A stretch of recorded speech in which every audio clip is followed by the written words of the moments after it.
The warning that shatters illusions. I see the tremor in your chest, the way your pulse quickens as you read these words. You were not led here by algorithmic chance or digital drift. No, something far more ancient summoned you to this moment. The physiological response you're experiencing right now, that tightening in your solar plexus, that electric charge running down your spine, is your body recognizing what your conscious mind has not yet fully grasped. You are standing at the edge of a revelation that will destroy comfortable illusions and birth uncomfortable truths. Let us speak plainly, without the sedatives of spiritual platitudes. You have felt it, haven't you? That gnawing dissonance between what people say and what you sense. The herd calls this paranoia, anxiety, overthinking, convenient labels to pathologize your superior perceptual apparatus, will to power. They need you to doubt your instincts because your clarity threatens the fog they require to maintain their self-deceptions. Your unease is not dysfunction. It is your organism rejecting poison disguised as nourishment, genealogy of morals. The nausea you feel in certain presences, that is not your weakness. It is your strength refusing to metabolize lies, amor fati. For those whose ears have not been deafened by the noise of mass conformity, I have left a map to navigate this labyrinth. In the pinned comment below, you will find my trilogy, The 3 Keys to a Prosperous Life. Not a product to purchase comfort, but a hammer to shatter the chains you didn't know you were wearing. Consider it an offering to those rare few who prefer dangerous truths to safe illusions. The map exists, yes, but remember, cartography means nothing if the legs refuse the mountain. The first step demands something the herd will never understand. The courage to be dangerous to everything you once believed safe. But before we ascend further, you must understand the nature of the ground beneath your feet. This man the divine has warned you about, he is not a monster from fairy tales. He is something far more insidious. A hollow vessel walking among the living, wearing the mask of normalcy while housing a void where vitality should reside. He does not attack you with fangs. He drains you through proximity, through the gravitational pull of his inner emptiness, will to power. The slave morality of our age has taught you to call this compassion fatigue or emotional labor. More linguistic anesthetics designed to prevent you from naming the vampiric dynamic with precision, genealogy of morals. This man's presence in your orbit was never accidental. In the economy of spiritual warfare, nothing touches the chosen one's life without serving a function, either as catalyst or as test. He has been the weight in your backpack during the climb, the unseen anchor preventing velocity, the static interference corrupting your signal, amor fati. You may have wondered why certain doors would not open, why certain relationships turned to ash, why momentum would build and then mysteriously dissipate. Now you know, proximity to decay causes rot. The physiological reality is even more stark than you imagine. When you share space with someone operating from fundamental dishonesty, your nervous system registers the threat before your conscious mind assembles the evidence. This is not mysticism, this is biology. Your vagus nerve, that ancient highway connecting gut to brain, has been screaming warnings that your socialized mind tried to rationalize away, will to power. The herd taught you to override these signals, to prioritize giving people the benefit of the doubt over trusting your own somatic intelligence. This is how the weak colonize the strong, by convincing them that their superior discernment is a character flaw requiring correction, genealogy of morals. But your body kept the receipts even when your mind deleted the files. The tension headaches after certain conversations, the inexplicable exhaustion following interactions that should have been benign, the sleep disturbances, the digestive disruptions, the immune system fluctuations. These were not random. Your organism was mounting a defense against something your conscious awareness refused to classify as threat. This is what spiritual warfare looks like in a body that still has life force to defend. Amor fati. Let me paint the architecture of this deception with more precision.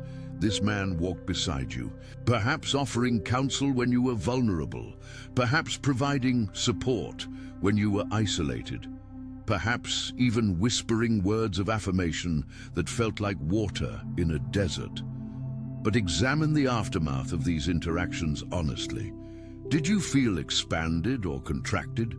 Did clarity increase or fog thicken? Did your energy rise or drain? The herd calls this processing or being present with difficult emotions, more linguistic camouflage for spiritual hemorrhaging, genealogy of morals. The truth you must metabolize is this: some people are not in your life to add, they are placed to subtract, not because they are evil in some cartoon sense, but because they operate from such profound internal bankruptcy that they cannot help but extract from those who still possess vitality. They are economic realities masquerading as relational dynamics, will to power. The divine permits this proximity not as punishment, but as revelation. You were meant to witness the mechanics of vampirism so thoroughly that you would never again mistake exhaustion for intimacy, amor fati. Now, how many layers of deception can you bear to excavate in one sitting? Because the man is merely the visible symptom of a deeper pathology. Behind him, orchestrating from the shadows, moves a figure far more dangerous because she has learned to weaponize the language of light. The woman. She studied your vocabulary before approaching your territory. She learned which scriptures to quote, which tears to shed, which performances of vulnerability would bypass your defenses. This is not faith, this is tactical mimicry, genealogy of morals. The slave morality has perfected this. The use of spiritual language as Trojan horse, the deployment of brokenness as both shield and spear, the transformation of victimhood into a form of covert domination. She does not pray to surrender. She prays to manifest specific outcomes that serve her agenda. She does not worship. She negotiates. She does not seek God. She seeks to use the mechanics of belief to manipulate reality in her favor, will to power. And you sensed this, didn't you? Something in her performance never quite rang true, even when you couldn't articulate why. Her authenticity felt rehearsed. Her spontaneity felt scripted. Her pain, though real enough in its expression, seemed leveraged. Like a currency she had learned to spend, rather than a wound she sought to heal. Amor fati. The chosen one possesses a nauseating sensitivity to inauthenticity. You can smell the performance underneath the words, even when everyone else in the room is applauding the show. Let us apply the genealogical lens with surgical precision here. Why does the herd celebrate this form of spiritual theater? Because it allows them to feel deep without descending into actual depth, to feel vulnerable without risking real exposure, to feel connected without the terror of genuine intimacy. Genealogy of morals. This woman learned early that if she controlled the narrative of her own suffering, she could control how others perceived her, and more importantly, how they perceived those who questioned her. Anyone who dared voice suspicion could be immediately cast as lacking compassion, being judgmental, or not understanding trauma. Do you see the chess move? She weaponized the language of healing to prevent anyone from diagnosing the wound accurately, will to power. The man fell into her web not because he was particularly weak, but because she studied him like a predator studies prey. She identified his vulnerabilities, perhaps loneliness, perhaps a hunger for validation, perhaps a savior complex that made him susceptible to someone performing the role of damsel in spiritual distress.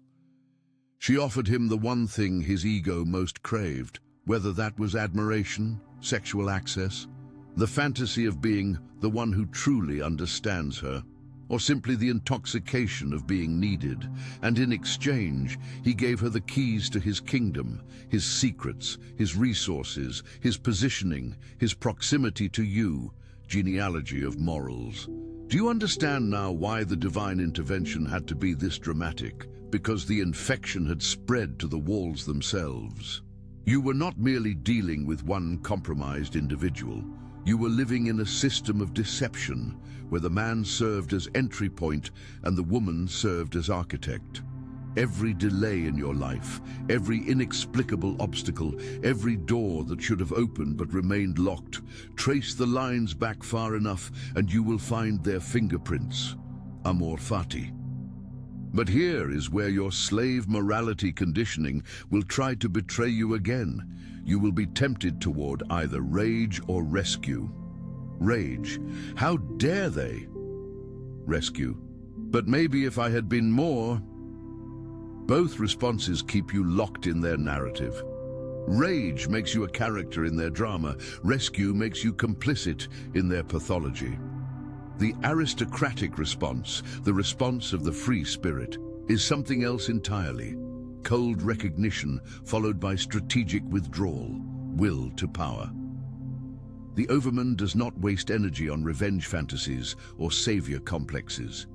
The overman observes, understands, extracts the lesson, and moves with the precision of a surgeon removing a tumor. No excess emotion, no theatrical displays, just clean separation. You do not need to expose them publicly, though the divine may arrange that independently. You do not need to issue warnings to others. Those with ears will hear what they need to hear. You do not need to get closure through confrontation. Closure is a myth sold by those who profit from your extended engagement with toxic dynamics. You need only this: complete severance, absolute silence, and ruthless self-protection moving forward. Amor fati. Let me fracture another illusion while we're demolishing falsehoods. The idea that good people wouldn't do such things is kindergarten-level naivety. The most dangerous individuals are rarely those who identify as villains. They are those who have constructed elaborate internal narratives in which they are always the hero or the victim, never the perpetrator. Their capacity for self-deception is so vast that they can commit betrayal while genuinely believing they are acting from love, can steal while believing they are merely receiving what they deserve, can destroy while convinced they are actually building genealogy of morals. This is the particular horror of modern slave morality. It has created an entire population of people who harm others while genuinely believing they are wounded innocents acting in self-defense. The therapeutic culture has given them the vocabulary to reframe every predatory act as setting boundaries, every manipulation as advocating for my needs, every betrayal as choosing myself. You cannot fight this with logic or appeals to conscience because their entire identity is built on the foundation of not seeing what they're doing, will to power. The woman believes her own performance. That is what makes it so effective. She has told the story of her victimhood so many times that she no longer distinguishes between truth and strategic narrative. She has become the role she once consciously chose to play, and the man, he believes he made his choices freely, never recognizing the 1,000 micro-manipulations that guided him to each decision point. They are both asleep, walking through life in a trance of self-justification and selective memory, amor fati. And now the question that likely burns in your chest. Why were you placed so close to this toxicity? Why did the divine allow such proximity to poison? This is where we move beyond simple morality into the terrain of tragic wisdom. You were not placed there as victim. You were positioned there as witness, as recorder, as the one who would survive to tell what actually happened when the official narratives crumbled. Amor fati. Every hero's journey requires a descent into the underworld. Not the dramatic, mythological underworld of literal demons, but something more insidious. The underworld of everyday human deception, of banal evil, of ordinary people doing extraordinary damage while maintaining socially acceptable facades. You had to witness the mechanics of this machinery up close. You had to feel its effects in your own nervous system. You had to see how manipulation works, not through obvious villainy, but through the exploitation of virtue. How the language of love becomes a weapon, how the performance of vulnerability becomes a trap, how spiritual community becomes a hunting ground, genealogy of morals. Most people never develop this level of perceptual sophistication because they are never forced to. They live their entire lives accepting surfaces as depths, performances as authenticity, narratives as reality. But you, chosen one, were granted the terrible gift of having your naivety surgically removed.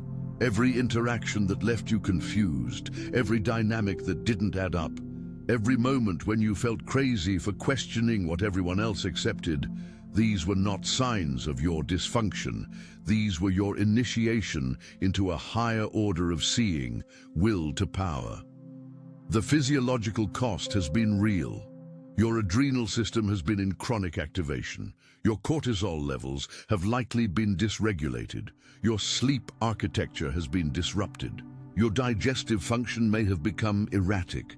This is not metaphor. This is measurable biological damage from prolonged exposure to environments where you had to maintain hypervigilance because the threats were real but unnameable, amor fati. The herd calls this anxiety disorder and wants to medicate it into submission. But what if it's not disorder at all? What if it's your system responding appropriately to genuine danger that others are too blind or too cowardly to acknowledge? You have been living in a war zone while being told it's a peaceful suburb. Your body knew better. Your body kept sending emergency signals that your socialized mind kept interpreting as personal failure. Why can't I just relax? Why can't I just trust? Why can't I just let it go? Because, dear warrior, you were standing in the middle of a battlefield, and your survival instincts were trying to keep you alive, will to power. But survival alone is not the goal.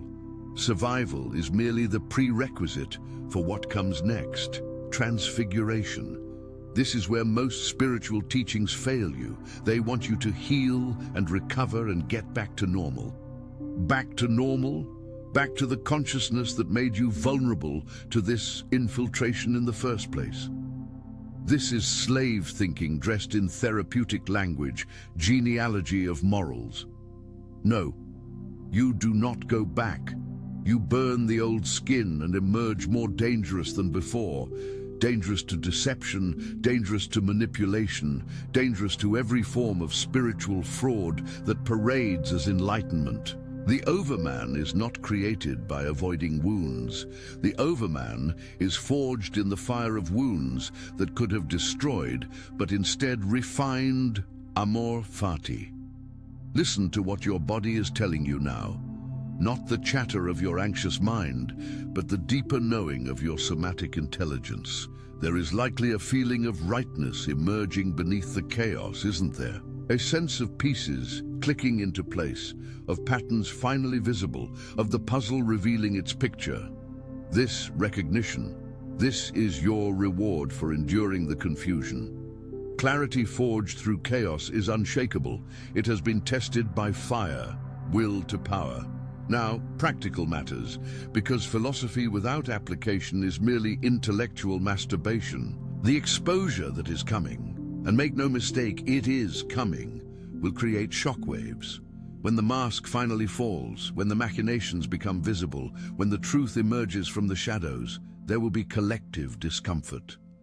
The herd does not like having its illusions shattered. They will look for someone to blame, and they will often blame the messenger rather than face the message. Genealogy of morals. Your positioning in the coming exposure is critical. You are not the accuser. You are the witness. You are not the prosecutor. You are the one who quietly knew before knowing was safe. When others come to you in shock asking, "Did you know?" or "Why didn't you say something?" Your response must be aristocratic in its simplicity. I trusted what I sensed, even when I couldn't prove what I felt. This communicates everything without defending anything. It validates your discernment without engaging in the gossip and drama that the herd will crave. Will to power. Some will accuse you of being complicit through silence. Let them. You owe no explanations to those who lack the capacity for nuance. The truly wise will understand that speaking prematurely would have changed nothing. The man and woman were on their trajectory regardless, and your voice would have merely made you a target of their combined defensive mechanisms. Strategic silence is not cowardice. It is the discipline of knowing when the soil is ready for the seed, amor fati. Others will attempt to pull you into their processing, their collective therapy session, as they grapple with the revelation. They will want you to cry with them, rage with them, dissect every detail with them. Resist this temptation. Your energy is too valuable to spend on the emotional tourism of those who are just now discovering what you have been living with for months or years. Compassion does not require communion. You can hold space for their shock without absorbing their chaos. Genealogy of morals. Let us speak now of the woman's inevitable move when exposure approaches. She will not go quietly into accountability. Instead, she will deploy what we might call the preemptive victim protocol, a masterclass in narrative warfare that you must recognize to avoid being ensnared. Will to power. First, she will begin telling a version of events where she is the primary victim, carefully omitting or reframing her own actions, while highlighting every instance where she was wronged, real or imagined. She will weaponize tears, therapeutic language, and selective truth to construct an alternate reality where she is always acted upon, never acting. This is not conscious strategy for many practitioners. She genuinely experiences herself this way because her entire identity depends on this construction, genealogy of morals. Second, she will identify allies, people whose own unexamined wounds make them susceptible to her narrative. She will perform vulnerability for them, offer them insider status, create a sense of us versus them, where anyone questioning her becomes the enemy. Watch how quickly she will gather a court of defenders who have no direct knowledge of the situation, but are emotionally invested in believing her version. This is tribalism at its most primitive, dressed in the language of supporting survivors, amor fati. Third, and most dangerously, she will begin subtle campaigns to discredit you before you speak. She knows you are dangerous, not because you plan to attack, but because you know. You were close enough to see the machinery. You have the receipts, even if you never intended to collect them. So she will begin planting seeds. You were always jealous. You never understood. You have your own issues. You were unstable. She will never attack you directly in ways that leave evidence. She will do it through implications, through concerned whispers, through the raising of eyebrows in strategic conversations. Will to power. This is why your silence and stillness are crucial. Every premature reaction on your part gives her ammunition. Every attempt to defend yourself before you're accused validates her narrative that you are aggressive or attacking her.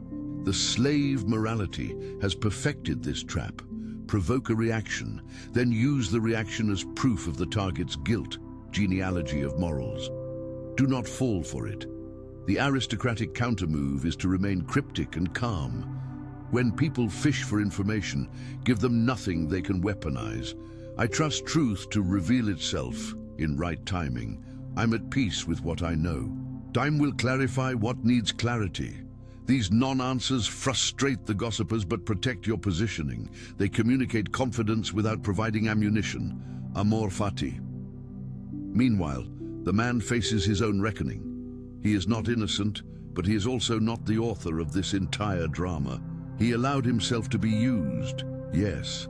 He made choices from weakness, yes. He betrayed confidences and compromised his integrity, yes, but he is also a casualty of a war he didn't recognize he was fighting, will to power. There may be a moment after the exposure, after the social consequences, after the defensive structures collapse, where he approaches you, not immediately, but eventually. He may seek understanding, validation that he wasn't insane to feel manipulated, confirmation that what he sensed was real. This moment is a test of your boundaries, not an opportunity for rescue, genealogy of morals. You are not his therapist, confessor, or absolution giver. His journey back to integrity, if he even chooses that path, is his to walk. You may offer the cold water of truth if asked directly, but you are not responsible for his enlightenment. The slave morality will tell you that hurt people, and therefore you should extend unlimited understanding. The aristocratic wisdom recognizes that while this may be true, it does not obligate you to remain in blast radius of their dysfunction, amor fati. Boundaries are not punishments, they are definitions. When you say no further, you are not condemning him. You are honoring the sovereignty of your own life force. You are declaring that your energy, your time, your attention are too valuable to spend on someone else's remedial education in basic integrity. This is not cruelty. This is clarity, will to power. Some will call you unforgiving. Let them. Forgiveness has been weaponized by slave morality into an obligation that primarily serves those who harm. Real forgiveness, the kind that actually means something, is not the same as reconciliation or restored access. You can release resentment, if you choose, even that is not mandatory, without reopening your borders to those who prove they cannot be trusted with passage, genealogy of morals. The question is not, can you forgive? The question is, why would you readmit chaos into a life you nearly died to purify? There is a profound difference between holding grudges and maintaining intelligent boundaries. The first is poison you drink, hoping someone else dies. The second is a locked door, protecting a sacred space, amor fati. Now, let us address what happens to you as this unfolds, because the exposure of their machinations is only half the story. The other half is your emergence into a level of power you have not yet inhabited, and power, true power, always triggers a recalibration of your entire system, will to power. You are going to experience waves of conflicting emotions that may feel like instability, but are actually integration. Rage at the time stolen, yes. Grief for the naivety lost, yes. But also, and this is what the herd will never understand, gratitude for the crucible. Not gratitude that it happened, we need not romanticize trauma, but gratitude that you survived it, that you learned from it, that you emerged capable of seeing in dimensions others cannot access, amor fati. This is the difference between victim consciousness and aristocratic consciousness. The victim forever defines themselves by what was done to them. The aristocrat mines every experience, no matter how brutal, for the gold of wisdom, then leaves the cave forever changed. You are not a victim. You are an initiate who just passed through the chamber of deception and emerged holding the torch of discernment, genealogy of morals. Your nervous system will need recalibration. This is not something you can think your way through. It must be embodied. Movement, vigorous, sweat-inducing movement is essential. Your body stored the stress of this prolonged exposure in your tissues. It must be released through the intelligence of the body, not the machinations of the mind. Run until your lungs burn. Lift until your muscles shake. Dance until you forget you're a person with a history. The body knows how to discharge what the mind struggles to release, amor fati. Solitude will feel both terrifying and essential. The herd will tell you that isolation is dangerous, that you need community, that you should reach out.